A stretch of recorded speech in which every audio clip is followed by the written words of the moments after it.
دنیا میں بے شمار انسان پیدا ہوئے جن میں سے اکثر ایسے ہوئے کہ ان میں کوئی کمال و خوبی نہیں، اور بعض لوگ ایسے ہوئے جو صرف چند خوبیاں رکھتے تھے، مگر حضرت علی کرم اللہ تعالی وجہہ الکریم کی وہ ذات گرامی ہے کہ آپ رضی اللہ تعالی عنہ بہت سے کمالات و خوبیوں کے جامع ہیں اور ہر ایک میں ممتاز و یگانہ ہیں۔ آپ رضی اللہ تعالی عنہ کا نام علی بن ابی طالب اور کنیت ابو الحسن و ابو تراب ہے۔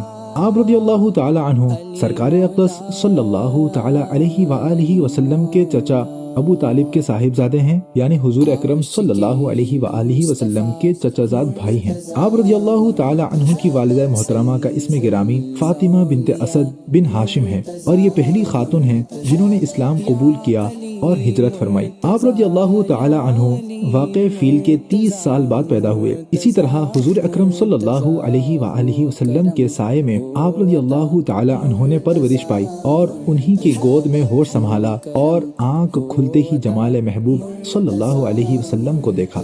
کم عمر لوگوں میں سب سے پہلے آپ رضی اللہ تعالی عنہ نے اسلام قبول کیا۔ حضرت سیدنا علی المرتضی رضی اللہ تعالی عنہ جب سواری کرتے وقت گھوڑے کی رکاب میں پاؤں رکھتے تو تلاوت قرآن شروع کرتے، اور دوسری رکاب میں پاؤں رکھنے سے پہلے پورا قرآن مجید ختم فرما لیتے۔ دو فرامین مصطفیٰ صلی اللہ تعالی علیہ وآلہ وسلم، میں علم کا شہر ہوں اور علی اس کا دروازہ ہے۔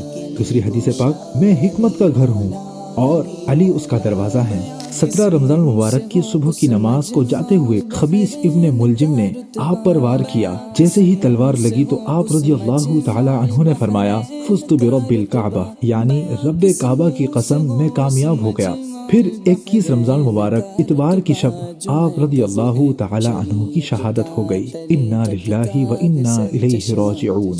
4 سال 8 ماہ 9 دن آپ رضی اللہ تعالی عنہ نے امور خلافت کو انجام دیا اور 63 سال کی عمر میں آپ کا وصال ہوا۔ حضرت امام حسن، حضرت امام حسین اور حضرت عبداللہ بن جعفر رضی اللہ تعالی عنہم نے آپ کرم اللہ تعالی وجہہ الکریم کو غسل دیا، اور آپ رضی اللہ تعالی عنہ کی نماز جنازہ حضرت امام حسن رضی اللہ تعالی عنہ نے پڑھائی۔ اللہ پاک کی مولا کائنات حضرت علی المرتضی شیر خدا کرم اللہ تعالی وجہہ الکریم پر رحمت ہو اور ان کے صدقے ہماری بے حساب مغفرت ہو، آمین۔